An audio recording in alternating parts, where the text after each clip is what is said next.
The morning sun cast long shadows across the dusty path as Harold Thompson made his way back from the local market in Amboseli, Kenya. At 68, his weathered hands carried the weight of loss more than the simple groceries he'd purchased. 6 months had passed since Margaret's funeral, and the silence in their small cottage near the conservation boundary had become unbearable. Each step along the familiar route reminded Harold of walks he'd shared with his wife of 42 years. Margaret had possessed an infectious enthusiasm for the African landscape that surrounded their modest home. She would point out changes in the acacia trees, celebrate the return of migrating birds, and maintain detailed journals about the wildlife patterns they observed together. Now, Berwart, the same sights that once filled Harold with wonder served only as painful reminders of what he'd lost. Harold had come to Kenya 15 years ago when he retired from his engineering career in Manchester. The decision hadn't been easy, leaving behind friends, familiar surroundings, and the comfortable predictability of English life. But Margaret had dreamed of seeing elephants in their natural habitat since childhood, when her grandmother had shown her faded photographs from a colonial-era expedition. Together, they'd spent months researching locations, eventually settling on a small property on the edge of the Amboseli ecosystem, where they could observe wildlife while respecting conservation boundaries. Those early years had been magical. Harold used his engineering skills to design rainwater collection systems and solar power installations that allowed them to live comfortably while minimizing their environmental impact. Margaret threw herself into learning Swahili, volunteering with local women's cooperatives, and documenting the behavior of elephants that passed through their area. They'd hosted visiting researchers, contributed data to conservation organizations, and built friendships within the local community that enriched their retirement beyond anything they'd imagined. But cancer had ended those dreams with brutal efficiency.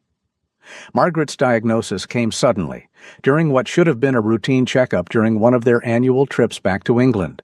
The aggressive form of ovarian cancer gave them only 8 months together after the initial discovery. Months spent mostly in London hospitals rather than the African paradise they'd created together. Now, surrounded by the vast landscape that once filled them both with wonder, Harold felt more isolated than ever. The house seemed too quiet without Margaret's laughter, too empty without her constant stream of observations about their surroundings. Even simple tasks like grocery shopping had become exercises in endurance, reminders of how thoroughly his life had been intertwined with hers. It was on this particular morning, as he rounded the bend toward home with a bag of vegetables and tinned goods, that Harold first noticed her. A lone elephant, clearly separated from any herd, stood near the acacia grove about 50 meters from his property line. Something about her posture struck him as profoundly wrong. The way she favored her left rear leg, the listless manner in which she picked at the thorny vegetation, the absence of the purposeful movement that characterized healthy elephants. Harold stopped walking and studied the animal more carefully.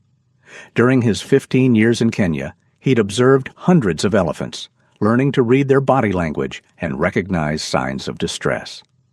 This female, probably in her 20s based on her size and the development of her tusks, bore unmistakable evidence of injury. Her left hindquarters showed scarring and deformation that suggested an old wound, likely from a poacher's snare that had since been removed but left permanent damage. What struck Harold most powerfully was the elephant's isolation. Elephants were intensely social creatures, living in complex matriarchal groups that provided support, protection, and companionship throughout their lives. For a female to be alone suggested either temporary separation from her family, or, more troubling, rejection due to her disability.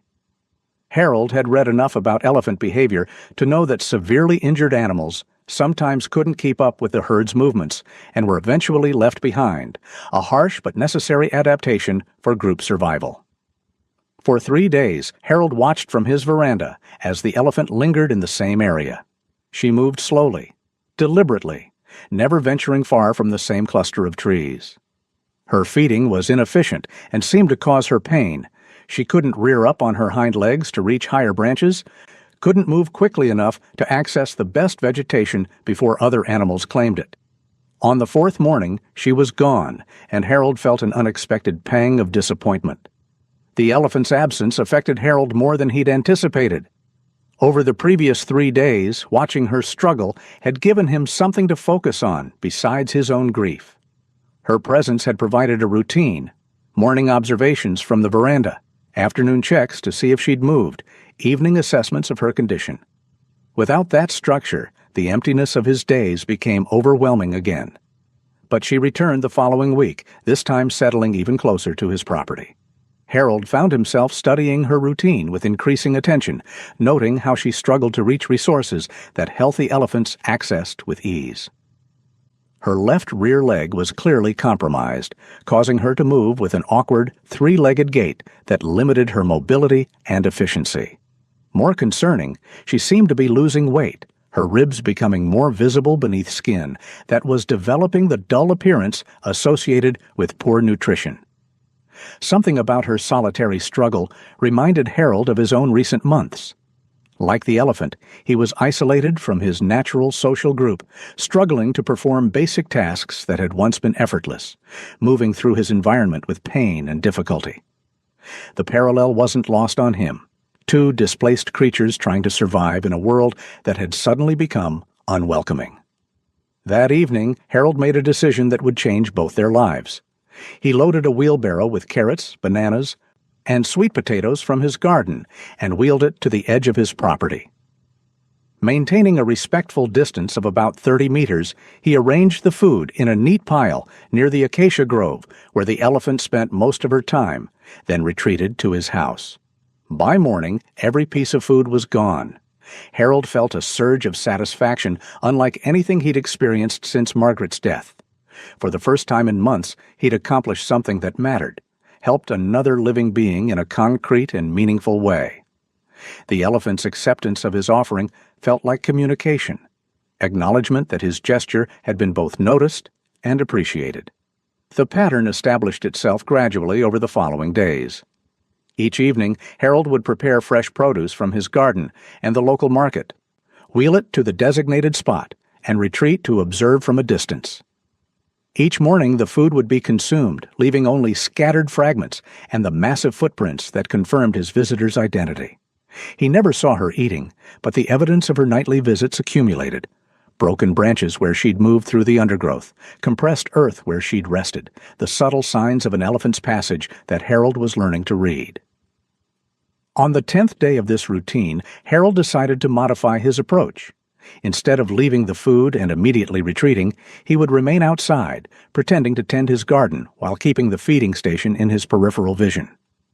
As the sun began to set, painting the sky in brilliant oranges and purples that reminded him of the sunsets Margaret had loved, the elephant emerged from the tree line.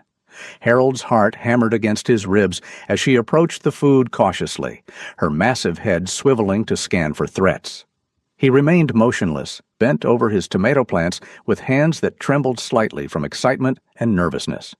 When she finally reached the vegetables, she paused and looked directly at him. For a moment that felt like hours. Human and elephant regarded each other across the African twilight. Harold was struck by the intelligence in her eyes, the way she seemed to be assessing him as carefully as he was studying her. There was no fear in her gaze, but there was evaluation, a calculation of whether this strange arrangement posed any danger to her. Then, slowly, deliberately, she picked up a sweet potato with her trunk and consumed it while maintaining eye contact with Harold. It was an acknowledgement, an acceptance of his offering, and perhaps even a recognition of his intent. Harold felt tears prick his eyes as he realized he was witnessing something extraordinary, the beginning of trust between species, the foundation of a relationship that transcended normal boundaries between human and wild animal. Harold began to think of her as Amara, a name Margaret had once suggested for the daughter they'd never had, meaning eternal in Sanskrit. The name felt fitting for a creature who seemed to exist outside normal time, moving with the ancient rhythm of her species, yet somehow connected to Harold's very human need for purpose and companionship. As weeks passed, Amara's visits became more predictable and extended. She would arrive just before sunset, approach the feeding station with increasing confidence, and remain in the grove until dawn. Sometimes Harold would hear her moving through the night, the soft rumble of her stomach, the gentle whoosh of air from her trunk, the almost musical sound of her breathing. These nocturnal sounds became a comfort to Harold, proof that he wasn't entirely alone in the vast African landscape. Harold found himself planning his days around these evening encounters. He researched elephant nutrition extensively, learning which foods would be most beneficial for an animal recovering from injury. He discovered that elephants could consume up to 300 pounds of vegetation daily, and while his modest offerings wouldn't sustain her entirely, they could provide crucial nutrients and calories that might make the difference between survival and starvation during the challenging dry season ahead. More importantly, Harold realized that Amara was beginning to trust him in ways that extended beyond simple feeding. Where once she had fled at the slightest unexpected movement, she now barely glanced up when he moved around his property during her visits. She seemed to recognize his voice when he spoke softly to her, turning her massive ears toward him like satellite dishes seeking a signal. The invisible barrier between them was slowly dissolving, replaced by something that felt remarkably like mutual recognition and respect. One evening, as Harold arranged fresh pineapple and watermelon near the grove, Amara emerged earlier than usual. Instead of waiting for him to retreat to a safe distance, she approached while he was still nearby, moving with purpose but without alarm. Harold froze, uncertain whether to move away or stand still, acutely aware that he was in the presence of a creature that could easily kill him if she chose to do so. Amara solved the dilemma for him. She extended her trunk toward the fruit, selected a piece of pineapple with delicate precision, and then something unprecedented happened. She held out a small branch toward Harold, offering it as if in exchange for his gift. The branch was freshly broken, still green, clearly chosen with intention rather than randomly picked up. Harold's eyes filled with tears as he accepted the branch with trembling hands. In that moment, he understood that what was developing between them transcended mere feeding. It was communication, mutual recognition, perhaps even the beginning of friendship. The gift was simple, almost primitive by human standards, but its significance was profound. Amara had acknowledged Harold not just as a food source, but as a being worthy of reciprocal relationship. 3 months into their evening ritual, Harold's world had transformed in ways he couldn't have imagined. The crushing loneliness that had defined his days since Margaret's death had given way to anticipation and purpose. He found himself talking to Amara during her visits, sharing stories about his late wife, his concerns about conservation, his observations about the changing landscape around them. Most remarkably, she seemed to listen. Amara would pause in her eating when Harold spoke, her large ears turning toward him with what appeared to be genuine attention. Sometimes she would respond with low rumbles, infrasonic communications that Harold felt more than heard, vibrations that seemed to resonate in his chest cavity and create an almost physical connection between them. These exchanges felt like conversation. Though Harold couldn't be certain how much of the apparent communication was real, and how much was his own desperate need to believe he wasn't talking to himself. Harold began to understand Amara's physical limitations more clearly as their relationship deepened. The old injury to her leg had healed poorly, leaving her with reduced mobility and chronic pain that affected every aspect of her behavior. She couldn't keep up with the fast-moving herds that periodically passed through the area, couldn't compete effectively for resources during dry seasons, couldn't fulfill her natural role as part of elephant society. Her isolation wasn't just physical, but social and psychological as well. But with Harold's supplemental feeding, Amara was thriving in ways that became increasingly obvious. Her coat had developed a healthier sheen, losing the dull appearance that had characterized her condition when they first met. Her movements seemed less labored, and she had even gained weight, her ribs no longer visible beneath skin that now appeared well-nourished. More remarkably, she seemed happier, if such a human emotion could be attributed to an elephant. She would sometimes play with the food Harold brought, tossing fruits into the air with her trunk or splashing water from the small basin he'd installed near the feeding station. Harold's own transformation was equally profound. The daily preparation of Amara's meals gave structure to his days, replacing the aimless drifting that had characterized his life since Margaret's death. The evening encounters provided social contact he hadn't realized he desperately needed, even if that contact was with a member of another species. Most importantly, caring for Amara connected him to something larger than his own grief, to the complex ecosystem surrounding them, to the urgent conservation challenges facing Kenya's wildlife, to the possibility that individual actions could make meaningful differences in an increasingly troubled world. The relationship evolved beyond simple feeding as Harold learned to read Amara's moods and preferences. She disliked overripe bananas, but loved them when they were still slightly green. She had a particular fondness for watermelon rinds, which she would save for last like a dessert, rolling them around in her trunk before consuming them with what seemed like genuine enjoyment. She preferred her water slightly warm and would wait patiently if Harold had just filled her basin with cold water from the well, somehow understanding that the temperature would moderate within a few minutes. Amara, in turn, seemed to understand Harold's routines and emotions with uncanny accuracy. On days when he felt particularly melancholy, usually anniversaries or holidays that reminded him of Margaret, Amara would linger longer than usual, sometimes approaching close enough that Harold could feel the warmth radiating from her massive body.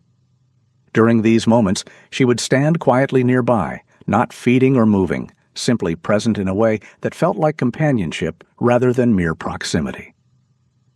It was during one of these closer encounters that Harold first made physical contact with Amara.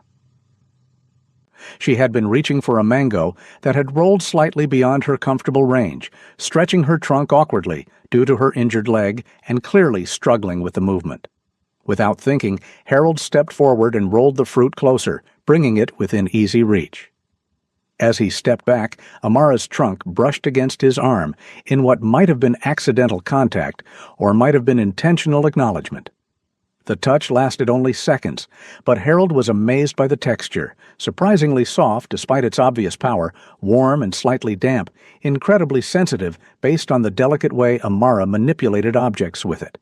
She showed no alarm at the contact, and from that day forward, these brief touches became part of their interaction, moments of connection that felt almost sacred to Harold. Harold's neighbors and the occasional conservation officials who passed through the area were aware of the unusual relationship developing on his property. Most viewed it with bemused tolerance. The eccentric old Englishman who fed a wild elephant wasn't harming anyone, and Amara's presence actually seemed to deter crop raiding by other elephants who might otherwise have been attracted to the area. Some even suggested that Harold's arrangement was providing a valuable service by keeping a potentially problematic animal occupied and well-fed. But not everyone approved of what Harold was doing. Kenya Wildlife Service regulations strictly prohibited feeding wild animals, a policy designed to prevent dangerous human-wildlife conflicts and maintain natural animal behaviors. The reasoning was sound. Wild animals that became habituated to humans could become dangerous, lose their natural foraging skills, or develop dependencies that were ultimately harmful to both the animals and nearby human communities. Harold knew he was technically violating these guidelines, but he rationalized his actions by pointing to Amara's special circumstances. She wasn't a healthy elephant who could survive normally in the wild. She was a disabled individual who would likely die without intervention. The choice wasn't between a natural life and an artificial one. It was between life and death. Under those circumstances, Harold believed that rigid adherence to regulations was not just inappropriate, but cruel. The ethical complexity of the situation weighed heavily on Harold's mind. He respected conservation science and understood why feeding wild animals was generally prohibited. He'd seen the problems that could arise when wildlife lost their fear of humans or became dependent on artificial food sources. But faced with Amara's specific needs and their developing relationship, simple rule-following seemed inadequate. He was saving one elephant's life. Wasn't that worth some regulatory flexibility? As the dry season approached, Harold's dilemma intensified. Amara would face even greater challenges finding adequate nutrition during the coming months when natural food sources became scarce and widely scattered. Other elephants would migrate to areas with better water and grazing, following ancient routes that led to seasonal feeding grounds. But Amara's mobility limitations made such journeys difficult or impossible. Harold's feeding would become not just helpful, but essential for her survival. At the same time, Harold was dealing with his own challenges that threatened the stability of their arrangement. At 68, living alone in rural Kenya, he was increasingly aware of his vulnerability and mortality. A fall, a medical emergency, or simply the normal progression of aging could disrupt the routine on which Amara now depended. What would happen to her if something happened to him? The question haunted Harold, adding urgency to his already complex feelings about their relationship. These concerns came into sharp focus when Harold developed a persistent cough that wouldn't respond to over-the-counter remedies. Initially, he dismissed it as a minor irritation, perhaps caused by the dry season dust or a temporary respiratory infection. But when the cough progressed to shortness of breath and chest pains that woke him at night, Harold finally acknowledged that he needed medical attention. The nearest hospital with adequate diagnostic equipment was in Nairobi, a day's journey from Harold's remote location. Making the trip meant not just leaving Amara without her evening meal, but abandoning the routine that had become the organizing principle of both their lives. Harold delayed as long as possible, hoping his symptoms would improve on their own, but eventually the pain and difficulty breathing made the decision for him. The diagnosis was both reassuring and alarming. Harold had developed a mild case of pneumonia, easily treatable with antibiotics, but the underlying examination revealed signs of heart disease that would require ongoing monitoring and medication. The doctor recommended staying in Nairobi for several weeks to ensure proper recovery and to establish a treatment plan that would prevent future complications. Harold's first concern wasn't for his own health, but for Amara. For the first time in months, he would be unable to provide her evening meal, unable to maintain the routine that had become central to both their lives. He arranged for a neighbor to leave food at the station, providing detailed instructions about Amara's preferences and the proper placement of provisions. But he knew it wouldn't be the same. The bond they had developed was built on routine, proximity, and mutual recognition, elements that couldn't be simply delegated to someone else. During his 3 weeks in the city, Harold worried constantly about Amara. Had she waited for him those first few evenings? Standing by the feeding station and wondering why her routine had been disrupted? Had she eventually given up and moved on to find other resources, perhaps struggling to locate adequate nutrition without his supplemental feeding? Had she survived the disruption to their routine, or had the sudden change in her circumstances proved too stressful for an animal already compromised by injury and isolation? These questions tormented Harold during his recovery, but they also clarified something important. His relationship with Amara had become the most meaningful connection in his life. She wasn't just a wild animal he happened to feed. She had become family in the truest sense, a being whose welfare mattered to him as much as his own. The intensity of his concern surprised Harold. He hadn't realized how thoroughly their lives had become intertwined until the connection was threatened. Harold's return to Amboseli was tinged with anxiety and hope in equal measure. During the 3-week absence, his neighbor had dutifully maintained the feeding station according to Harold's detailed instructions, but reported that Amara had only appeared sporadically, often approaching the food but not consuming it entirely. She seemed confused by the change in routine, suspicious of the unfamiliar human presence, or perhaps simply waiting for something or someone that wasn't there. The drive from Nairobi gave Harold time to process his fears about what he might find. Would Amara still be in the area, or had she finally moved on in search of more reliable resources? Would she remember him after the extended absence, or had their carefully constructed trust been damaged by what might have seemed like abandonment from her perspective? Harold realized that he was more nervous about this reunion than he had been about any of his medical procedures. The first evening back, Harold resumed his routine with nervous anticipation that bordered on prayer. As sunset approached, he arranged fresh fruits and vegetables at the station with extra care, including all of Amara's favorite foods in generous quantities. He retreated to his usual observation point and waited, scanning the tree line for any sign of movement. For an hour, nothing happened. The familiar sounds of the African evening began, the calls of guinea fowl settling for the night, the distant whoops of hyenas, the rustle of small creatures moving through the undergrowth. But there was no sign of the massive presence that Harold had been hoping to see. Just as he was beginning to fear the worst, that Amara had indeed moved on and he would never see her again, she emerged from the tree line. But she wasn't alone. Behind her, moving with the fluid coordination of a family unit, came 5 other elephants, 3 adults and 2 juveniles. Harold had never seen Amara with other elephants during all their months together. He had assumed she was permanently separated from any social group due to her disability. The sight of her leading a small family group toward the feeding station left Harold speechless with amazement and confusion. The group approached the feeding station cautiously, with Amara clearly in the lead, despite her mobility limitations.